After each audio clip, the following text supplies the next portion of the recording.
Aquí podemos mostrar un profesor lo que fue la portada. Nos lo pidió con el nombre de la universidad, el logo de la universidad, nuestro nombre completo, no, una fotografía nuestra y especificando el cuarto semestre, el grupo al que pertenecemos, la materia y su nombre, Antonio Castellanos Rábago, el número de la tarea y la fecha. Como aquí lo podemos ver, después está completo como a las explicaciones que usted nos dio. Buenas noches, días o tardes, profesor. Yo soy Fernando Ángel Contreras Sosa, del grupo 204 para la materia de Derecho Corporativo. En este momento le voy a explicar lo que es mi primer trabajo, que fue de los actos de comercio. Para empezar, el derecho mercantil se especifica como aquella ley o rama del derecho privado que regula las acciones de comercio, tanto como al acto como tal, como a las personas que lo llevan a cabo. En el punto 1.2 tenemos lo que es la evolución del derecho mercantil. Sus primeras apariciones fueron durante la época del Imperio Romano, con el embargo a la Gresa, que consistía en un seguro en el que los transportistas o mercantes transportaban las mercancías desde un lugar a otro por medio de mar o tierra, y el comprador no pagaba la suma de dinero por la mercancía hasta que la recibía. Si no llegaba la mercancía, no la pagaba. Esto también nos remonta pasando por el feudalismo, en el que era muy común hacer lo que eran los trueques, cambio de mercancía por otro tipo de mercancía, o durante la época de la esclavitud, esclavos por mercancía. Ya llegando hasta el modelo económico actual, que ya es los modelos capitalistas o socialistas durante el siglo pasado, y predominando al final el sistema capitalista, que fue pues el dinero por mercancía. En el punto 1.3 tenemos lo que son el acto de comercio. Este se rige aquí en México principalmente por lo que es el Código de Comercio, como aquí podemos observar. Aquí ya dicho código es lo que plantea o explica cómo se rigen los actos propiamente de la naturaleza del comercio. También tenemos lo que es la fijación del concepto del acto de comercio, en el que vamos a apreciar dos criterios, subjetivo y objetivo. En el punto 1.4 tenemos lo que son los sistemas legales de comercio. Hay una ley que rige el comercio internacional que precisamente se llama Comercio Internacional, y en el artículo 99 y su fracción 1 y 8 tenemos lo que son las facultades y obligaciones del presidente: promulgar y ejecutar las leyes expedidas en el Congreso de la Unión. También tenemos lo que es el Poder Ejecutivo, que está facultado para el Congreso de la Unión para aumentar, disminuir o suprimir las cuotas en las tarifas de productos, artículos y efectos que entran o salen del país hacia otro.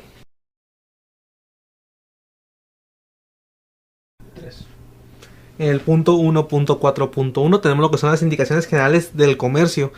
Aquí entendemos que el acto de comercio son todos los actos de dicha naturaleza y dicha rama de la industria. También habla de existir operaciones de intercepción y mediación, en el cual se requiere una persona para transmitirlo hacia otra.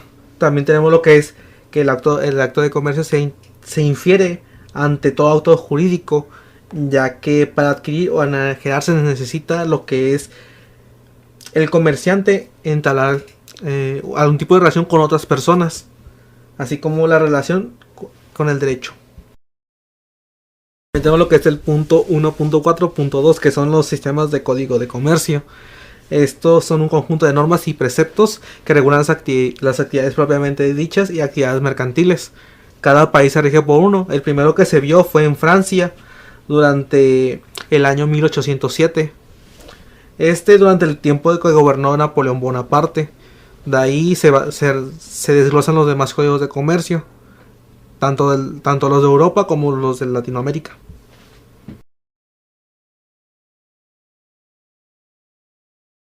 Aquí tenemos lo que es el punto 4.5, que es el carácter de enumeración del comercio, el cual son aquellos que tienen el carácter mercantil por su propia índole, independientemente de la persona que lo realice.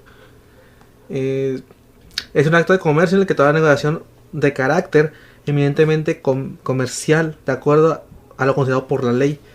En dicha negociación que se lleva a cabo durante la relación de comerciante y cliente, por así decirlo, tiene que haber un intercambio de bienes o servicios, especulaciones, circulación de riquezas, y debiendo perseguir un fin lucrativo como tal.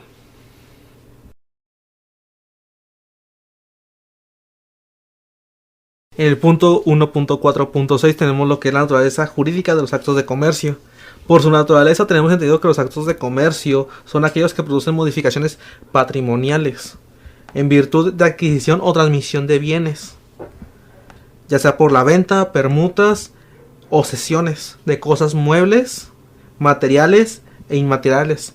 Los inmateriales los entendemos como lo que son los créditos, derechos intelectuales, marcas, así como lo que son también patentes. También se tiene entendido que se realizan títulos onerosos, que son estos, los que no son gratuitos, con finalidad de ganancias o lucrativos.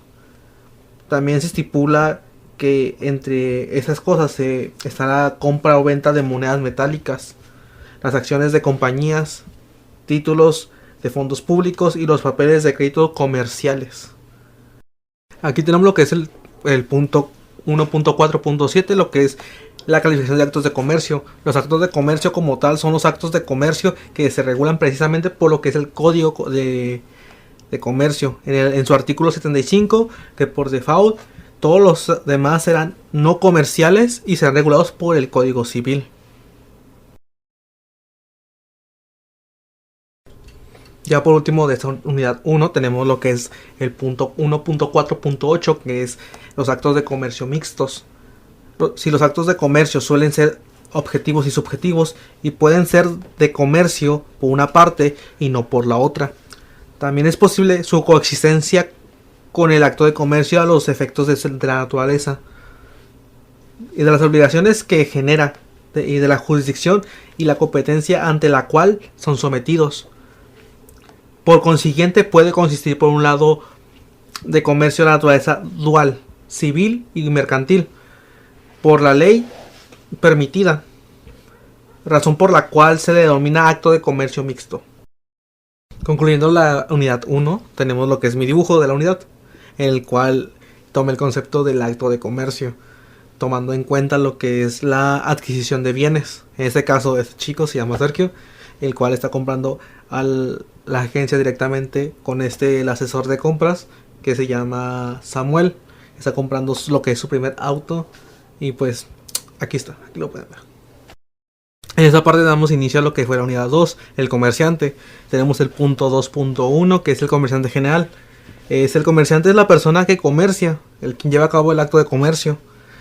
Está sujeto a leyes mercantiles que intervienen dentro del mercado como productor, distribuidor e intermediario de mercancías y servicios. Tenemos también lo que es el punto 2.1.1, concepto de comerciante.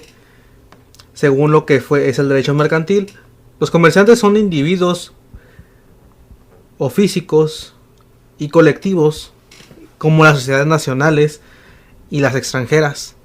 Tenemos el punto 2.1.2, características del comerciante.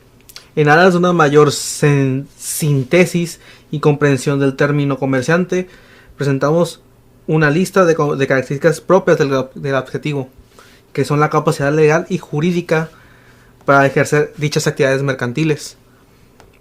Puede ser ya sea una persona física o jurídica, ejerce en efecto de actos de comercio, tiene la capacidad para contratar y ser contratado, e es importante resaltar que tiene las características mencionadas, son de carácter general, o sea, aplica para todos los comerciantes y no de manera específica hacia un tipo. Aquí lo que tenemos es el punto 2.1.3, que es la importancia jurídica del comerciante. El comerciante es la figura principal del derecho mercantil. Mediante el concepto de comerciante se determina la naturaleza mercantil de numerosos actos. Esos actos que el Código de Comercio considera comerciales son los que en cuanto son realizados por el comerciante. Tal caso, por ejemplo, puede ser los artículos 75 del Código de Comercio. No se debe olvidar tampoco que el derecho mercantil nació como un derecho profesional. Esto en su origen fue un derecho de los comerciantes para los comerciantes de y para. También tenemos lo que es el punto 2.1.4, los derechos y obligaciones del comerciante. Se reputa como derechos del comerciante las personas teniendo la capacidad legal para ejercer el comercio, las sociedades constituidas con arreglo de las leyes mercantiles, las sociedades extranjeras o a las agencias y sucursales de estas dentro del territorio nacional que ejercen los actos de comercio. Y por otro lado tenemos las obligaciones, que se registró la inscripción al registro público de comercio con documentos previamente establecidos por la misma ley y mantener un sistema de contabilidad conforme al artículo 33 del Código de Comercio. También tenemos el artículo 2.1.5, criterios formal e informales del comerciante. El informal se define como aquel intercambio económico que se realiza de manera irregular y oculta. Irregular porque no sigue los procesos fiscales ya establecidos y prescritos por las autoridades correspondientes. Por otro lado, el comercio formal es aquel que se rige bajo las normas del país en donde se efectúe, ya sea aquí en México o en algún país extranjero. Tenemos el punto 2.2, el comercio individual o el comerciante individual, que está obligado a llevar y mantener un sistema de contabilidad adecuado. Este sistema podrá llevarse mediante las instrucciones y recursos que el sistema de registros y procedimientos que mejor se acomode a las características particulares del negocio. O sea, no es como tal el mismo tanto para autoservicios como para fábricas, que esas mismas pueden ejercer como comerciantes. Tampoco ejercen como para grandes supermercados como para pequeños. Tenemos el 2.2.1, la capacidad ordinaria y de ejercicio del comerciante. Estas van del artículo 5 y 6 del artículo de comercio. Toda persona que según las leyes comunes es hábil para contratar y obligarse, y a quien las mismas leyes no prohíben expresamente la profesión del comercio, tiene la capacidad legal de ejercerlo.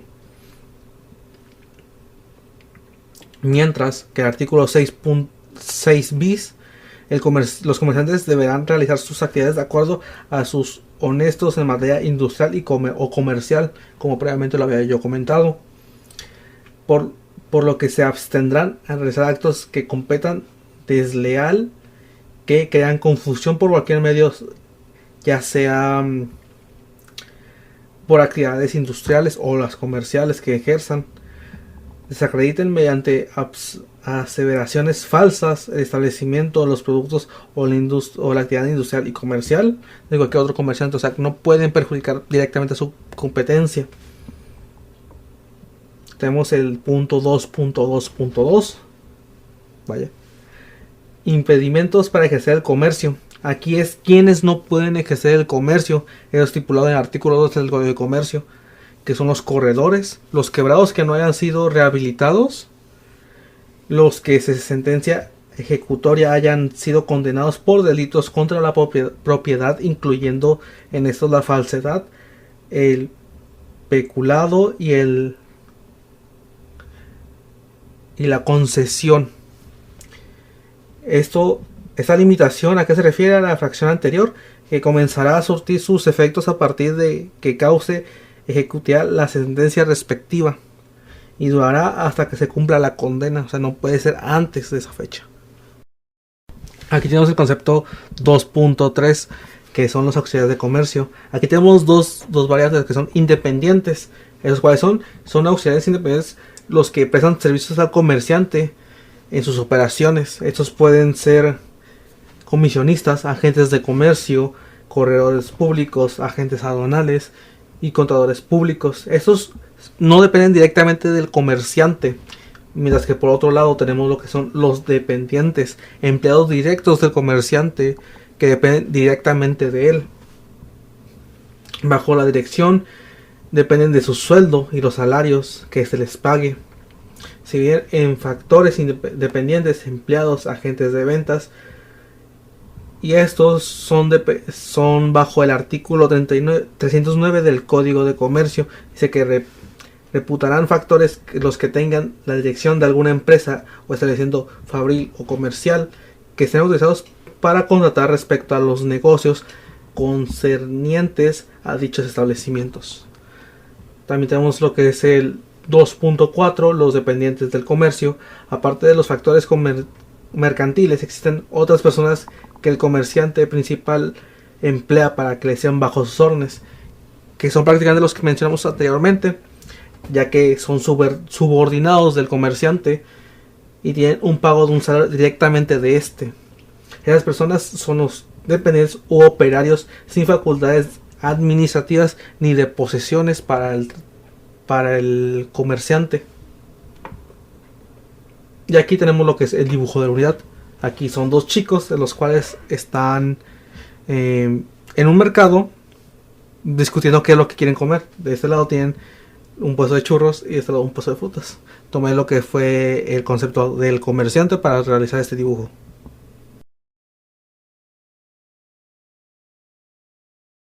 Aquí empezamos lo que es la unidad 3, la negociación.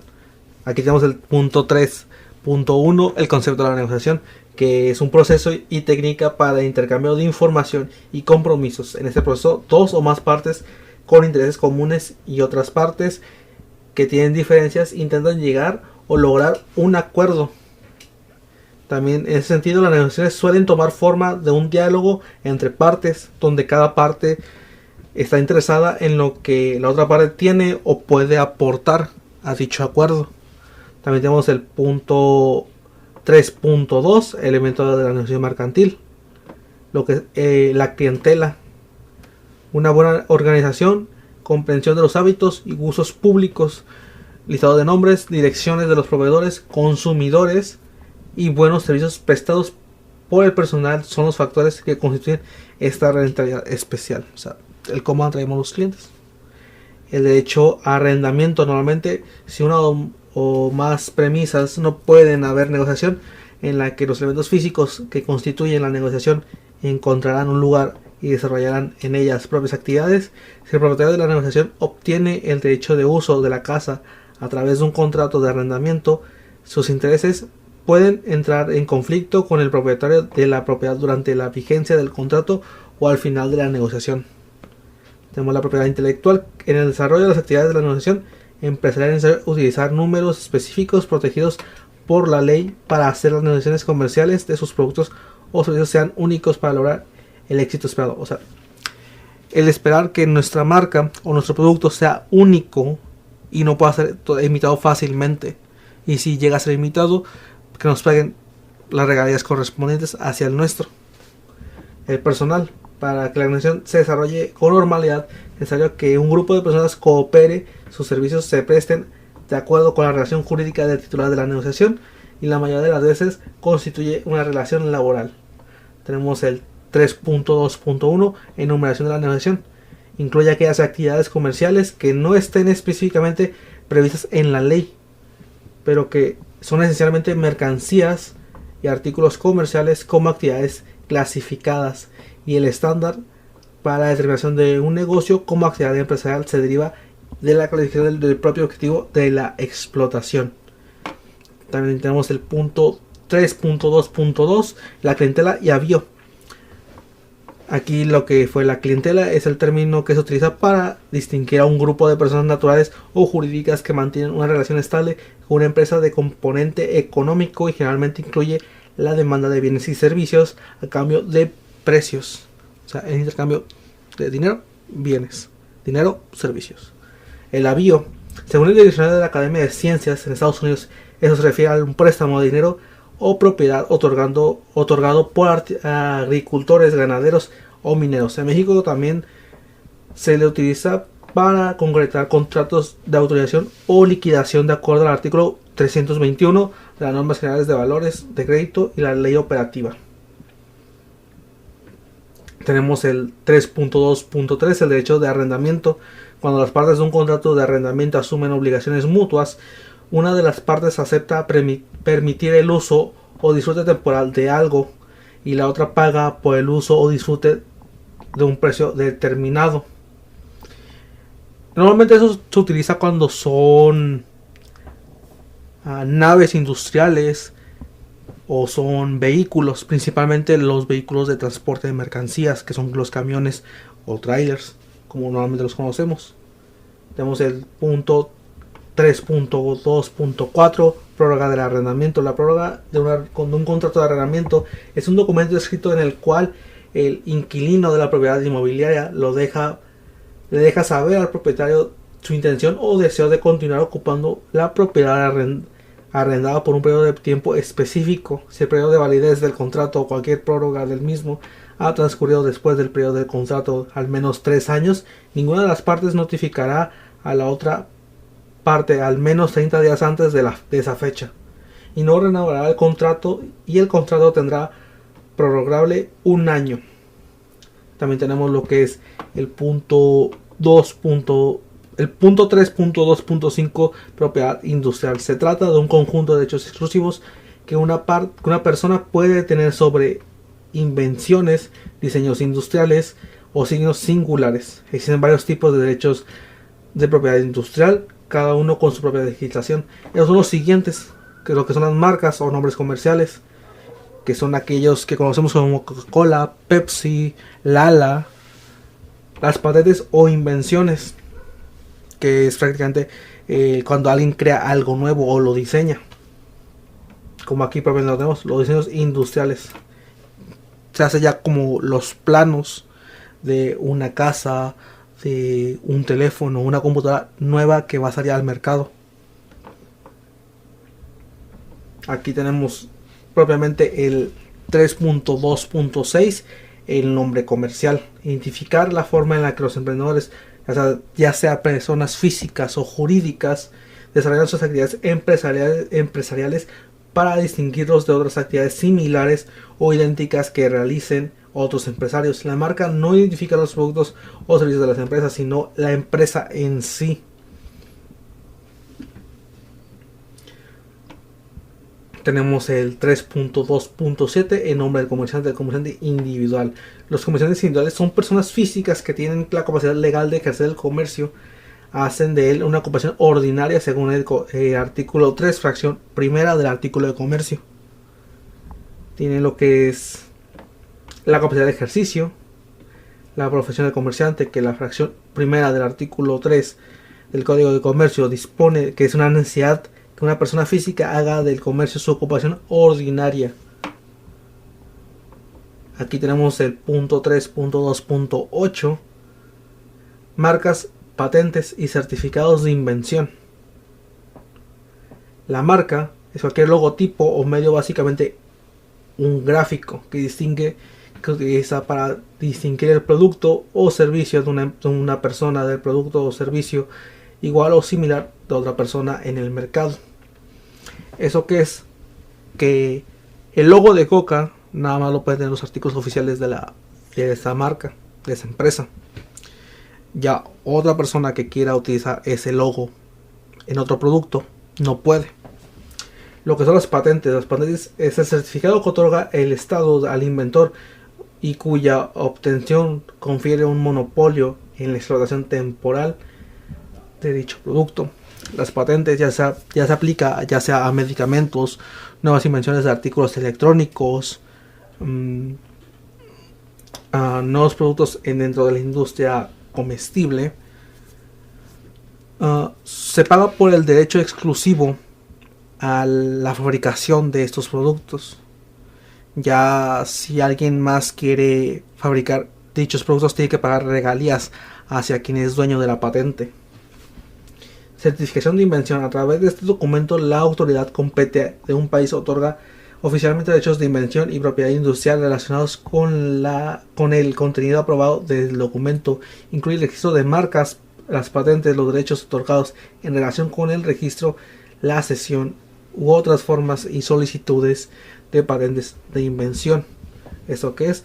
Te certifica a ti como el inventor de un producto y da por hecho el que tú seas también el dueño de la patente de dicho producto. Tenemos por último de la unidad el 3.2.9, avisos comerciales. Los anuncios comerciales son frases, declaraciones, expresiones u oraciones distintas destinadas a anunciar, divulgar o informar a los consumidores de la existencia de los productos. ¿Esto qué es? Son los spots publicitarios que nosotros vemos tanto en la tele, en internet, en anuncios en la calle, en el periódico, en la radio, que anuncian de nuevos productos o te anuncian los mismos productos de siempre, nada más que de una forma nueva, novedosa y muy llamativa para nosotros. Aquí el profesor tendrá que explicar lo que es el dibujo de la unidad, pero realmente lo perdí. Nada más le puedo explicar que me basé en el concepto de la negociación. Irán dos chicos negociando con una chica el el acuerdo de mercancías de que ella le iba a dar 10 kilos de plátanos a los chicos por 3.90 cada kilo. Bueno, pues aquí nos pidió la biografía de Lucas Alamán, el creador del Banco de Avión aquí en México, para complementar lo que fue lo de la unidad 3. Aquí está la fotografía de Lucas Alamán. Nació en Guanajuato en 1792 y murió en la Ciudad de México en 1853. Entre sus principales logros cargos fue que fue el secretario de Relaciones Exteriores en México desde 1823 hasta su fecha hasta el año en que falleció, en 1853, en diferentes lapsos de tiempo.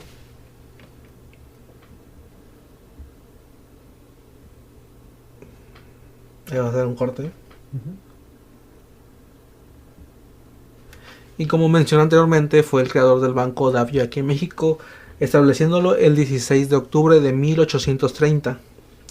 Con la función de una institución consistía en otorgar préstamos privados para adquirir maquinaria para la industria manufacturera, así como... ¿Me vas a hacer un corte manufacturera? Con un 5% de interés anual sobre dichos préstamos.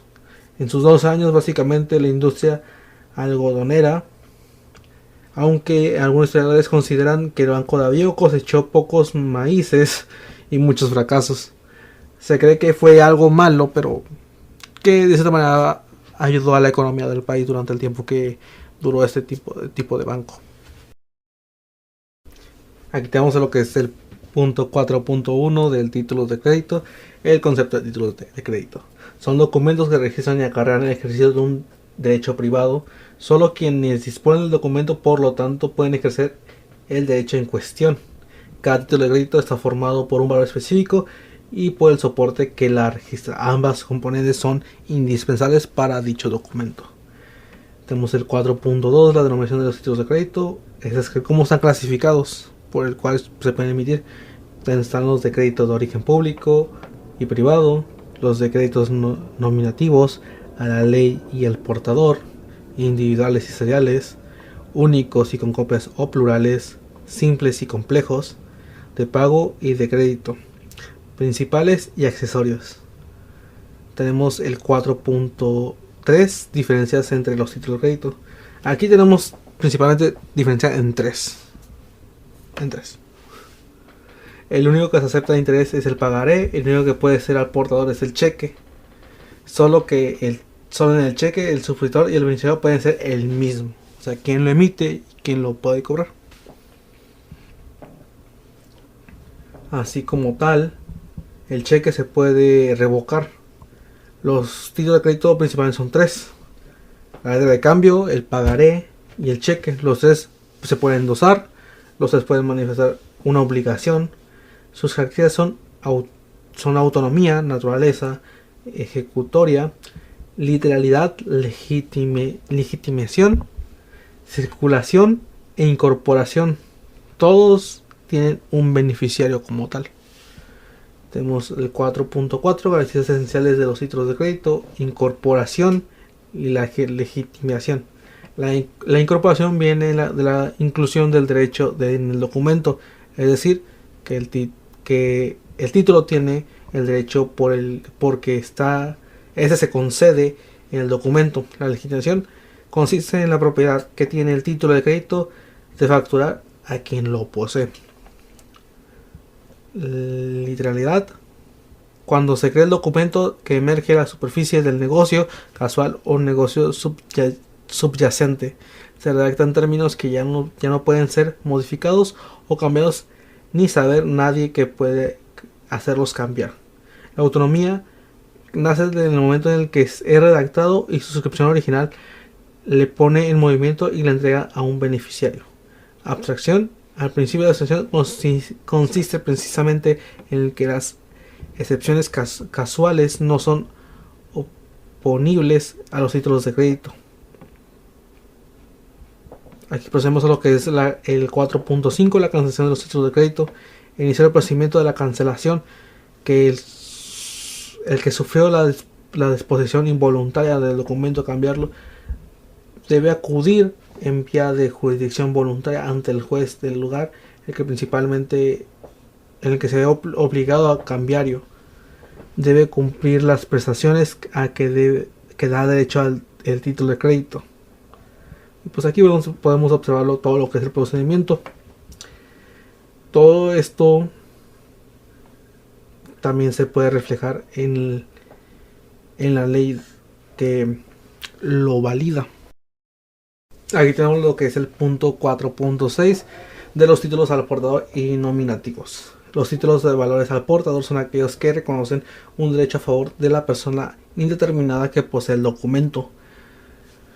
Los títulos de valores nominativos son aquellos que reconocen un derecho a una persona determinada. O sea, que en el del portador es a quien lleva el documento en el momento, sin necesidad de que diga su nombre de manera explícita. Mientras que en los nominativos tiene que remarcar el nombre de la persona a la que se le va a entregar. Por último, tenemos un agregado, que es el valores de la orden. Son aquellos que se extienden a favor de una persona determinada, pudiendo ésta transmitirlos a otra persona por medio de la fórmula del endoso. ¿Qué nos quiere decir esto? Que una persona puede pasar por ejemplo, su cheque, en el cual viene expreso su nombre, a otra persona que no es ella. Y de esa manera esa otra persona puede cobrarlo. Aquí tenemos lo que es precisamente el cheque, en el 4.7, que es un documento mercantil en el que un banco o entidad de crédito se obliga el pago de una determinada cantidad por orden de uno de sus clientes y con cargo hacia su cuenta bancaria. Que tiene que quedar claro que no todas las personas pueden generar un cheque. Nada más las personas a las que el banco autorice como tal. Por lo general son las personas pues con mucho dinero en sus cuentas bancarias que no pueden sacar este dinero y pues lo manejan por medio de cheques. El 4.8, sujetos que intervienen en el cheque. El librador, que es la persona acreedora de la deuda. El librado, que es el deudor, quien debe pagar la letra de cambio cuando llegue la fecha indicada. El tomador o portador es la persona que tiene el poder de la letra de cambio y a quien se le debe abonar. También puede intervenir en la circulación del cheque otras personas, que puede ser el endosante, que es la persona que endosa la letra a un tercero. El endosatario, el que es aquel cuyo favor se endosa la letra.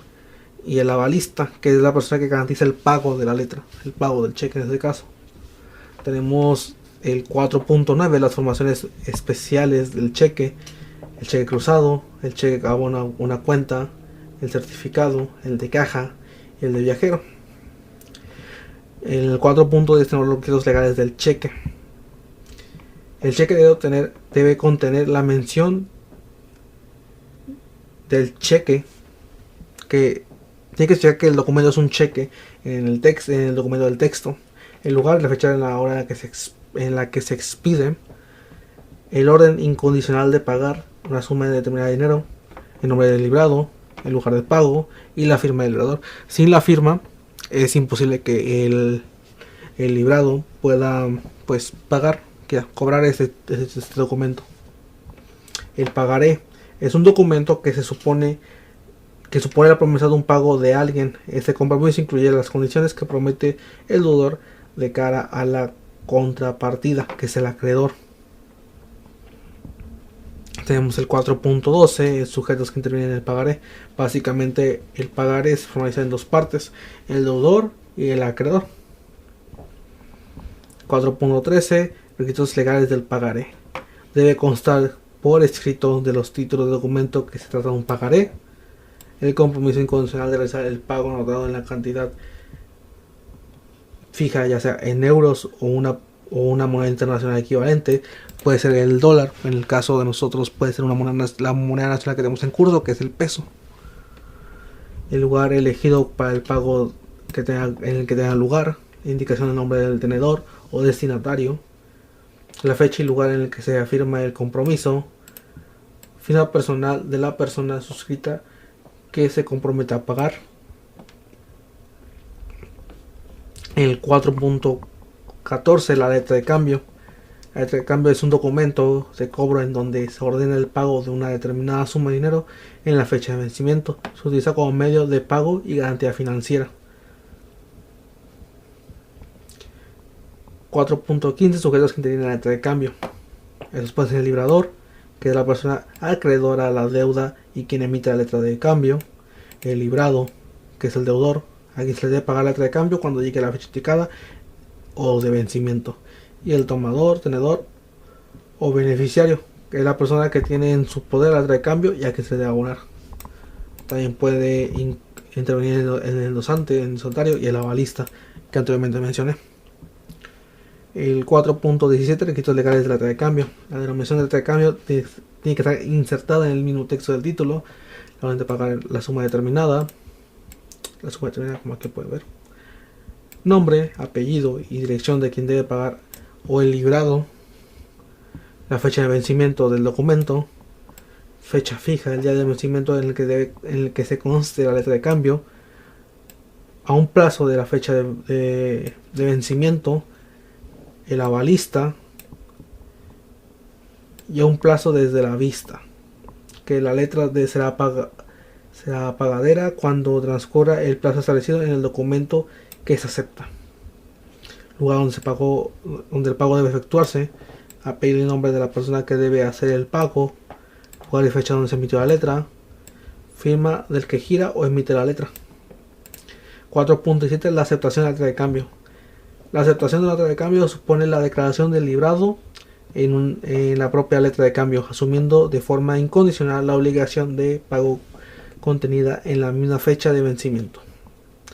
La aceptación de la letra de pago, la letra de cambio, es un reconocimiento del compromiso contenido en dicho documento por parte del deudor. Tenemos el 4.18 del aval y pago del protesto. El aval de pago es de una letra de cambio, funciona como garantía de pago, puede ser total o parcial, es decir, que asegure la totalidad o parte de la letra de cambio. Como se queda claro ahí, puede ser de manera parcial, una parte de la deuda como tal, o si no, toda la deuda. Pero el chiste es que se garantice algo. El protesto se produce cuando la letra de cambio no se cobra, es decir, que es la protesta, valga de redundancia, cuando la letra de cambio no se cobra y aunque haya llegado su fecha de vencimiento. Es cuando nosotros podemos realizar pues por así decirlo,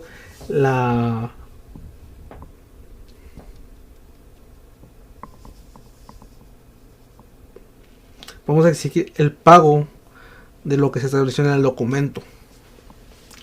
El 4.19, endoso y concepto de clases de endoso. Es una declaración del acreedor frente al deudor pidiéndole que pague la deuda a otra persona diferente y que se realice en el propio documento que contiene la deuda. Los tipos de endoso son endoso pleno, que se transmite de la propiedad del documento con derecho de cobro a titularidad de todos los derechos a quien lleva incorporados dicho documento. Y el endoso limitado.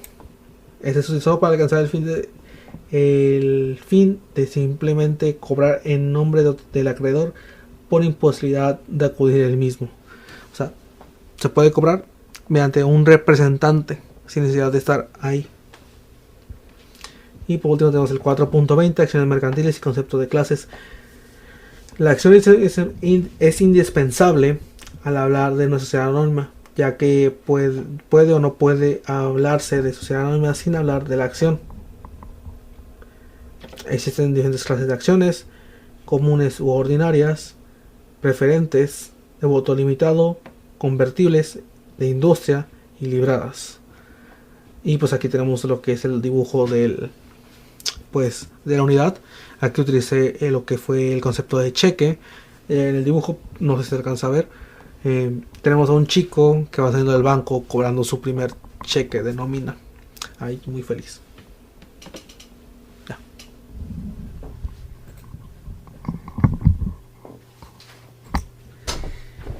8 minutos. Aquí tenemos lo que es la unidad 5, lo que son las principales operaciones bancarias. Tenemos el 5.1, que son conceptos y clases de operaciones bancarias. Una operación bancaria es toda actividad desarrollada por el banco para prestar sus servicios a los clientes.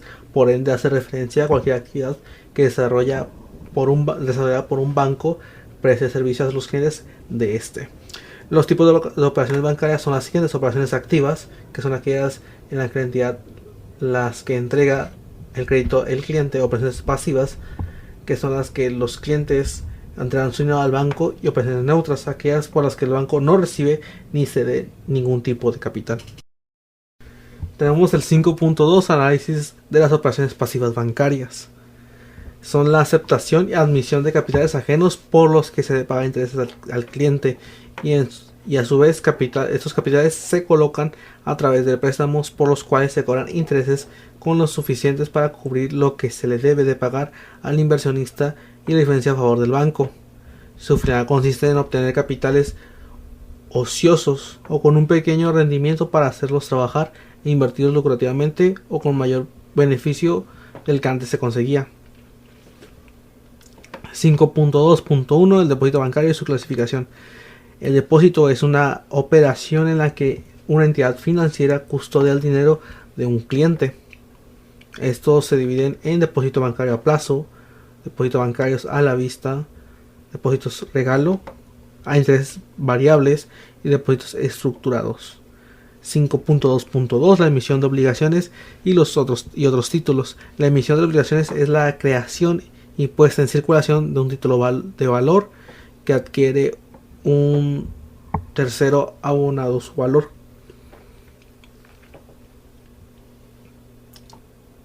Esos son el acuerdo de emisión adoptado por la Junta General de Accionistas. Límites de la emisión: el permite total de las emisiones de obligaciones u otros valores no pueden ser superior al capital desembolsado. Condiciones de la emisión, garantías de la emisión y régimen de la prelación. Las primeras emisiones gozarán de prelación frente a las posteriores, por lo que se refiere al patrimonio libre de la sociedad emisora. 5.2.3, transferencias bancarias. Son envíos de dinero realizados a la orden de un cliente desde una cuenta bancaria en una entidad a otra designada, ya sea el beneficiario. Las transferencias se clasifican de la siguiente manera: geográfica, que pueden ser nacionales o exteriores, o por tiempo, ordinarias u ordinarias. También se puede hacer de inmediatas, que esas se producen al momento de la emisión. Tenemos la 5.2.4, garantías bancarias. La garantía es un documento por el cual el banco respalda la obligación contraída por un cliente. Los participantes de una garantía son el gerente, el cliente de la entidad financiera y el beneficiario. Hay principalmente dos tipos de garantías bancarias: la que el banco se promete a cumplir con la promesa de pago solo si su cliente no lo hace, y la garantía puede ser solidaria. En este caso, el acreedor puede exigir directamente el pago al banco sin necesidad de hacer esto antes que el deudor. Tenemos el 5.2.5, el facturaje financiero, que es un proceso por el medio del cual una empresa comercializa sus cuentas por cobrar, es decir, vende sus facturas a una institución financiera. Gracias a esto se obtiene un efectivo de forma inmediata, lo cual es muy útil para poder continuar con su operación. Aquí tenemos el 5.3, análisis de las operaciones bancarias activas. Son en las que los bancos destinan los recursos propios y captados para obtener una ganancia.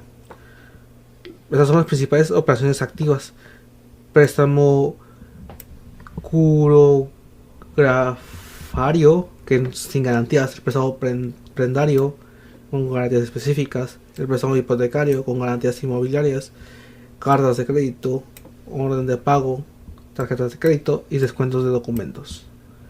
El 5.3.1, cuenta corriente, es un contrato bancario por el cual el cliente realiza un depósito a la entidad financiera.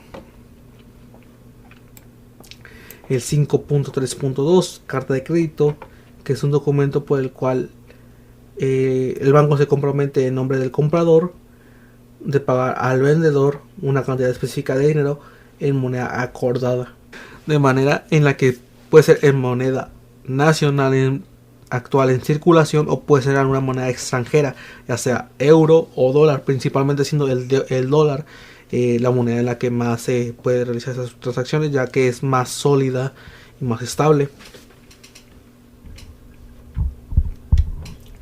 5.3.2 El reporto es un contrato por virtud de la cual el reportador adquiere la propiedad de los títulos de crédito a cambio de una suma de dinero, pero se obliga a transferir al reportado otros títulos de la misma especie y la misma suma de dinero más un premio después del plazo convenido.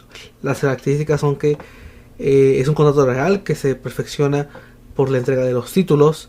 Las unidades del reporto consisten en que se deben constar por escrito conteniendo nombres de quienes participan en ella, la clase de los títulos y los datos para su identificación. Término de su vencimiento, el periodo máximo en el que puede durar en un reporto es de 45 días. Es un contrato corto por el que no se tiene una fija la vigencia, el término en el que se vencerá. Si el contrato se celebró dentro de los primeros 20 días del mes, vence este último a últimos del mes, o sea, vence prácticamente en el mismo mes. Si se celebró dentro de los últimos 10 días del mes, vence al día siguiente del último día del mes, o sea, el primero del siguiente. Se puede prorrogar a veces que se quiera, o sea, no, aunque se venza, puedes extender el plazo en el cual se va a manejar. La propiedad que adquiere el reportado es compleja porque el reportado le transmite una propiedad limitada toda vez que mientras el reportado tenga en su propiedad los títulos.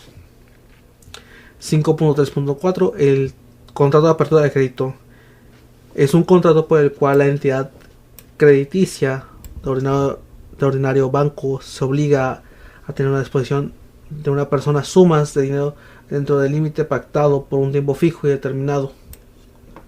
Ante un contrato por el cual un banco promete una disponibilidad crediticia de su cliente contratante, compromiso que le lleva a proporcionarle fondos y de las muy diversas formas que se puede ello efectuar a una cierta cuentina o límite, procediendo por tal facilitación crediticia una comisión. Esto a que nos lleva a cabo a las tarjetas de crédito, en las cuales todos tenemos un límite. Eso depende de tu historial crediticio y probablemente que no estés en un buro de crédito. Tenemos lo que es el 5.3.5 Obligaciones bancarias. Una obligación es un título negociable de deuda que empresa y gobiernos ponen en circulación como herramienta para financiarse a través de la captación de nuevas inversiones. Se dice que las obligaciones son títulos negociables debido a que se enmarcan dentro de un mercado regulado y competitivo. 5.3.6 Contrato de habilitación o avío y refaccionario.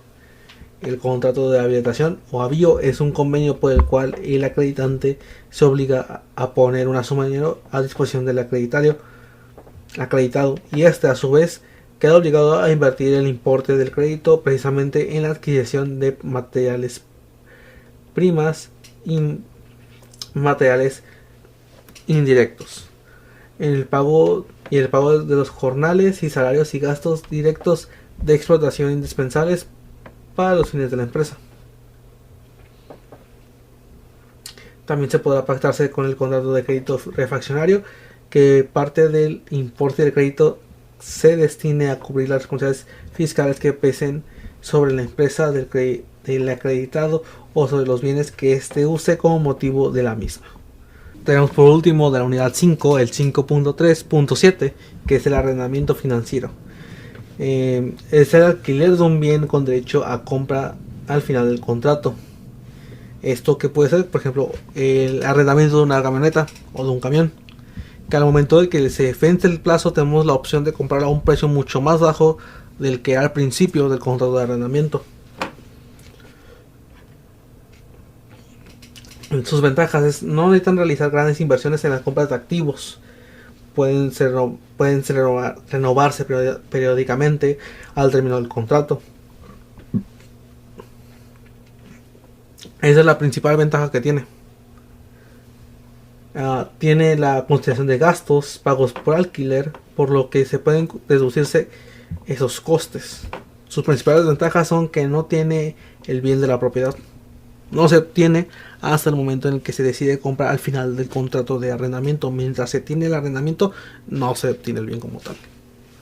Por norma general, no se puede devolver el bien hasta el acabar el contrato. Esto se refiere al hecho de que si se llega a descomponer y no tiene algún tipo de reparación, nosotros no podemos regresarlo hasta el momento de que el contrato termine. Ya por último tenemos lo que es el dibujo de la unidad. Aquí tomé el concepto de depósito bancario, la transferencia, en el que pues aquí la señora lo que quiere es transferir su dinero de su anterior, de una otra cuenta que tiene con otro banco, al banco en el que trabaja este otro señor.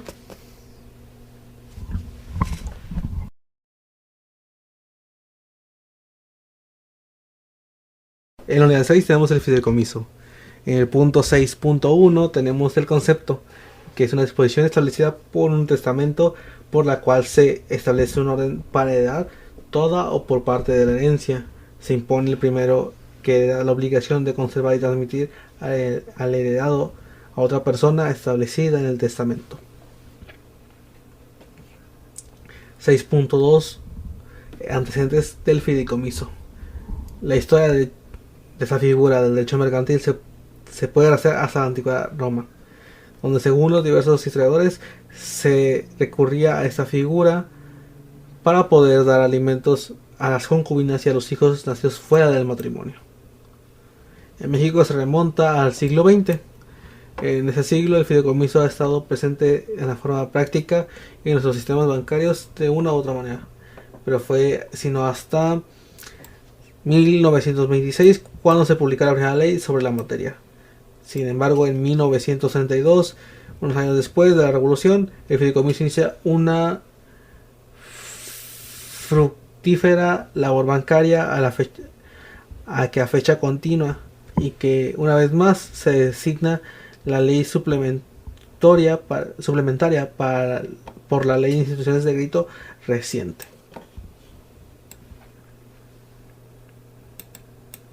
Tenemos el 6.3, naturaleza jurídica del fideicomiso. Aquí se puede resumir que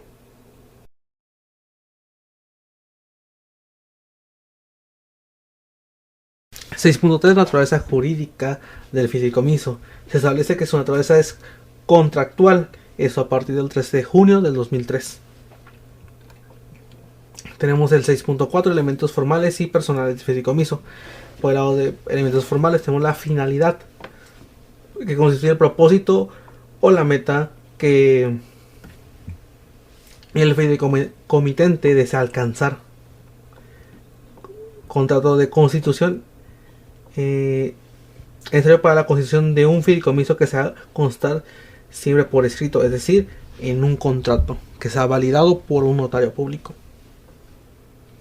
En los elementos personales tenemos de constitución, de administración, de beneficios, ejecución, de tratamiento fiscal y de comisiones. Las personas que tienen que ver o que influyen en el fideicomiso son el fideicomitente, que es la persona que emite el testamento. Fiduciario es quien intermedia entre el beneficiario y el emisor, que en este caso el beneficiario se le llama fideicomisario. El 6.5, objetivo del fideicomiso. Se establece principalmente que sirve para instrumentar donaciones de una vida del instituyente y también para establecer disposiciones de última voluntad. Eso a que nos dice las últimas voluntades dentro de un testamento, ya sea para hijos, esposa o familiares. 6.6, formas del fideicomiso. Principalmente son dos: el fideicomiso puro y el de residuo. Pero también hay otros que son para que tienen una posible anulación. Los que son revocables y por su contrario tiene los irrevocables. Y también tenemos los que son por según su vigencia. El fideicomiso intervivos y el fideicomiso testamentario.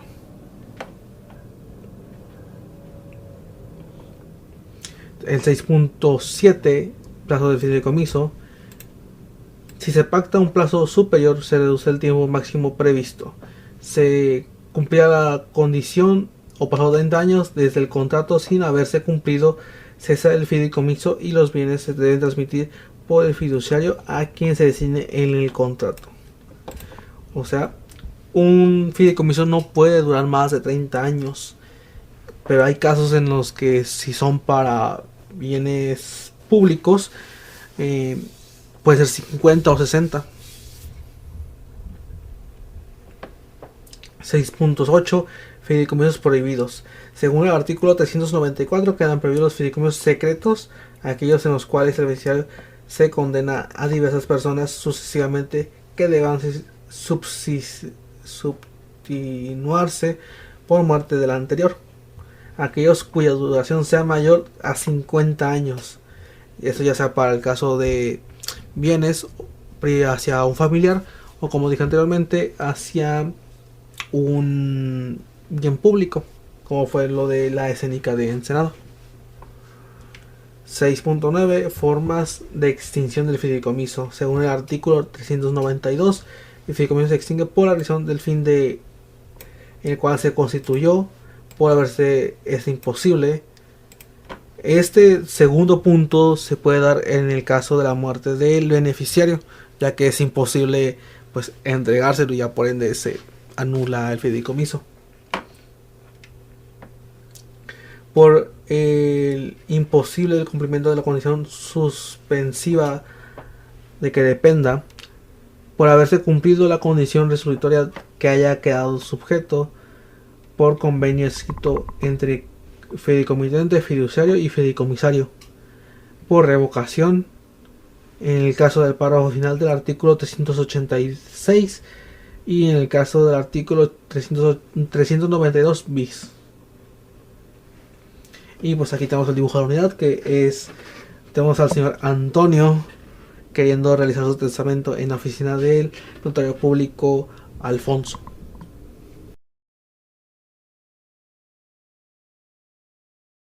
En el 7 tenemos lo que son los aspectos generales de las sociedades mercantiles. 7.1 Concepto de sociedad mercantil. La personalidad jurídica que se crea para iniciar una actividad económica con ánimo de lucro. 7.2 Personalidad jurídica de las sociedades mercantiles. Es un derecho público que se atiende a las relaciones que surgen entre los comerciantes, atendiendo en primer término a las personas morales que son sociedades de naturaleza mercantil, y a los comerciantes también son personas físicas. Esos pueden ser, se proviene de que se necesita hacerse de constar de la indicación de que sea sociedad anónima o abreviatura SA, y no podrá adoptarse en una denominación idéntica al de otra sociedad preexistente. O sea, no puede haber dos sociedades con el mismo término de sociedad anónima compartiendo el mismo nombre. 7.3 Contrato de sociedad. El contrato de sociedad mercantil como aquel por el cual dos o más personas se obligan a poner fondo común, bienes, industria o alguna de esas cosas para ejercer una actividad comercial y obtener lucro con ánimo de partir entre sí las ganancias. Contamos con dos partes en el contrato: asociante, que es la persona física o moral encargada de crear, organizar, dirigir, controlar el negocio objeto del contrato, y el asociado, que es quien aporta dinero, bienes o servicios al asociante. 7.4 Derechos y obligaciones del contrato de sociedad. Derechos de los socios: tienen voz y voto, pueden renunciar a la sociedad en el momento en el que los quieran, no ser excluidos de la sociedad, ceder sus derechos sociales, un haber social. En este último tienen derecho a participar en el haber social al practicarse la liquidación de la sociedad. Por otro lado, sus obligaciones: realizar aportaciones que se a que se obligaron a administrar la sociedad, no entorpecer la administración de la sociedad, obligación de contribuir a las pérdidas. 7.5 Tipos de sociedades mercantiles. En esta está la sociedad de nombre colectivo, sociedad comandita simple, sociedad de responsabilidad limitada, sociedad anónima, que es la más común que nosotros podemos encontrar en la vida diaria, sociedad en comandita por acciones, sociedad cooperativa, sociedad por acciones simplificada. 7.6 Constitución de las distintas sociedades mercantiles. Principalmente todas las sociedades mercantiles tienen que registrarse primero en tuempresa.gov.mx. Esto en el punto A, autorización del uso de denominación y razón social.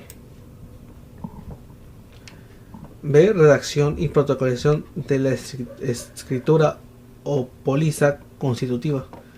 Una vez que la Secretaría de Economía autorice alguna de las propuestas de dominación social o razón social, se debe redactar y protocolizar la escritura o póliza constitutiva de la sociedad. Esto según lo señalado en el artículo 5 de la Ley General de Sociedades Mercantiles. C. Inscripción hasta el Servicio de Administración Tributaria. Esto mayormente conocido como el SAT. D. Inscripción en el Registro Público de Comercio. Finalmente, una vez protocolizada la acta constitutiva, esta deberá inscribirse en el Registro Público de Comercio, lo cual tiene como de efectos otorgarle a la sociedad una personalidad jurídica distinta al de los socios y accionistas. Trámites adicionales, pues eso dependiendo si el Registro Nacional de Inversiones Extranjeras de las sociedades económicas dentro de los 40 días hábiles. Esto solamente depende si hay socios extranjeros. 7.7 Objeto de cada tipo de sociedad mercantil. Esto pues principalmente se enfoca en lo que son las sociedades mercantiles anónimas. Tenemos el 7.7 Objetivo de cada sociedad mercantil. El objeto, por lo tanto, se debe definir inequívocamente la actividad o las actividades que la sociedad se dedicará con afán de lucro o intención de obtener un beneficio, ya sea sociedad de responsabilidad limitada, sociedad anónima, colectiva o de cualquier otro tipo. 7.8 Aumento o disminución del capital social de cada tipo de sociedad mercantil. El aumento del capital de la sociedad podrá realizarse por creación de nuevas participaciones o emisiones de nuevas acciones o por elevación del valor nominal de las ya existentes. La reducción del capital se puede obtener la finalidad del equilibrio entre el capital y el patrimonio neto de la sociedad disminuida por consecuencia de pérdidas, la constitución o el incremento de la reserva legal o de las reservas voluntarias o de la devolución del valor de las aportaciones. 7.9 Socio y accionista y sus derechos y obligaciones en cada tipo de sociedad mercantil. Esas varían dependiendo ya sea en sociedad anónima, sociedad de responsabilidad limitada, principalmente en esas dos. 7.10 Sociedades anónimas promotoras de inversión. Una SAPIDCB son las siglas con las que nos referimos a Sociedad Anónima Promotora de Inversión Capital Variable.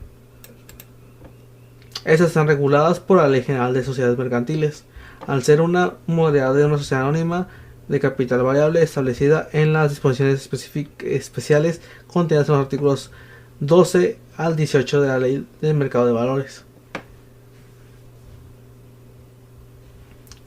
7.12 Sociedades unipersonales. Según lo estipulado en el artículo 86 bis, se entiende que por sociedad unipersonal la que se constituye y puede existir con un solo socio o accionista.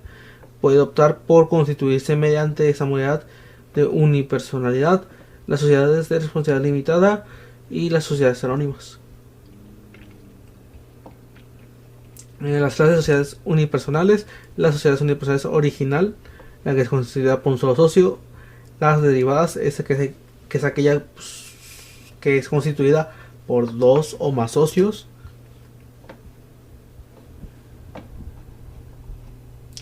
Y tenemos el 7.12, la asociación en participación. La asociación en participación es un contrato por el cual una persona concede a otras que le aporten bienes o servicios una participación en las utilidades y en las pérdidas de una negociación mercantil o de una o varias operaciones de comercio. Sus primeras características son que requiere la participación mínima de dos partes, carece de personalidad jurídica, no tiene razón o denominación social, no cuenta con patrimonio social, el contrato de acción en participación debe constar por escrito, las utilidades y pérdidas se distribuyen según lo pactado en el contrato, las pérdidas de los asociados no pueden exceder su aportación, en ningún momento se puede adquirir la forma de una sociedad mercantil y se administrará conforme a las reglas aplicables. Y aquí tenemos lo que es el dibujo de la unidad, en el cual Sandra está negociando con Enrique los términos de un contrato de sociedad mercantil. En este caso están estableciendo lo de que es una sociedad mercantil anónima, en el cual pues quién va a ser el principal accionista o quien va a crear el contrato va a ser Sandra. Aquí tenemos lo que es la unidad 8, lo que son los órganos de administración y vigilancia. Tenemos el 8.1, Asamblea General de Accionistas o de socios de cada sociedad mercantil. Esto de acuerdo al artículo 178 de la Ley General de Sociedades Mercantiles. La Asamblea General de Accionistas es el órgano supremo de la sociedad. Esto se divide en dos, que son las ordinarias, que se reúnen por lo menos una vez al año dentro de los 4 meses que siguen a la clausura del ejercicio social, y las extraordinarias, que pueden darse en cualquier momento y se encargan de los siguientes temas: prórroga de la duración de la sociedad, disolución anticipada, aumento o reducción del capital, cambio de objeto de la sociedad, cambio de nacionalidad, transformación, fusión, emisión de acciones privilegiadas, amortización por la sociedad de propias acciones y emisiones de acciones de goce, emisión de bonos, cualquier modificación del contrato de sociedad. 8.2 Competencias y facultades de la Asamblea General Ordinaria y Extraordinaria. Aquí contamos la Asamblea Ordinaria, que se reunirá por lo menos una vez al año dentro de los 120 días siguientes al cierre del ejercicio social anterior. Las competencias y facultades: la gestión y defensa de los intereses M4C y de sus miembros. Y pues aquí los podemos observar todos. A ver si se alcanza a ver realmente.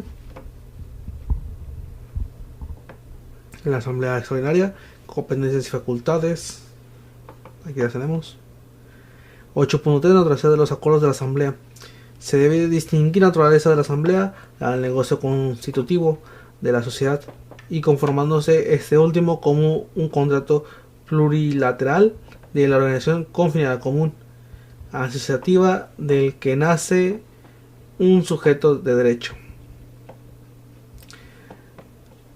8.4 Funcionamiento de la Asamblea. La Asamblea General desempeña una función fundamental en la financiación del mantenimiento de la paz. La Asamblea General ocupa un lugar central como principal órgano deliberativo de la formulación de políticas y representativo de las Naciones Unidas. La Asamblea General aprueba mandatos, resoluciones y decisiones que son aplicadas en los Estados miembros, la Secretaría y del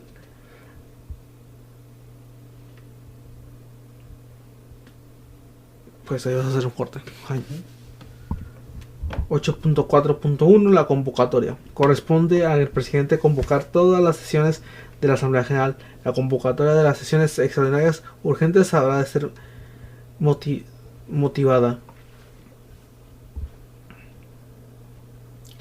8.4.2 La reunión.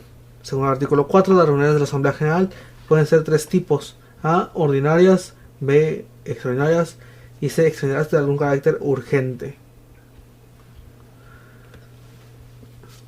8.4.3 La deliberación. Prueban y se ponen de acuerdo sobre un documento constitutivo y unos estatutos sociales, de conformidad con los cuales va a regirse la sociedad por ellos constituida. 8.5 Asambleas especiales. Asambleas extraordinarias de este tipo La asamblea trata asuntos especiales que surgen de una sociedad como lo son la prórroga de la duración de la sociedad, distribución anticipada, aumento y reducción del capital. Lo anteriormente mencionado en el por qué tenían un lugar las asambleas extraordinarias. 8.6 Requisitos legales para las asambleas y los acuerdos tomados. Las asambleas están reguladas por la Ley General de Sociedades Mercantiles. Son la herramienta encargada de trazar el rumbo comercial y financiero de una empresa. Esto principalmente por el artículo 178 de la Ley General de Sociedades Mercantiles. Es forzoso celebrar una ordinaria por lo menos una vez al año dentro de los 4 meses siguientes a la clausura del ejercicio social, en la que se traten las acciones siguientes, según lo estipulado en el artículo 181 de la Ley General de Sociedades Mercantiles. La discusión, aprobación, modificación del informe de administradores. Por su parte, en el precepto 182 de esta misma ley, señala que serán extraordinarias todas las reuniones llevadas a cabo para modificar alguna cuestión prevista en el contrato social.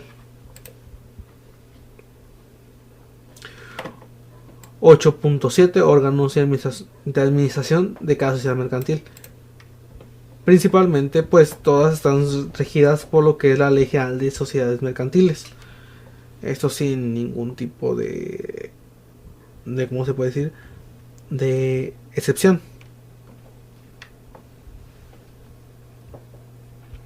8.8 Órganos de vigilancia de cada tipo de sociedad mercantil. Igual, por lo previsto es la Ley General Ley General de Sociedades Mercantiles, que cada una contará con varios comisarios, que son los que vigilarán a los socios y personas externas de la sociedad. Y pues aquí tenemos el dibujo de la unidad, que son 3 personas, que son Leonardo, Salvador y Josefina, los cuales están teniendo una asamblea como tal, ya que ellos conforman una sociedad de responsabilidad limitada.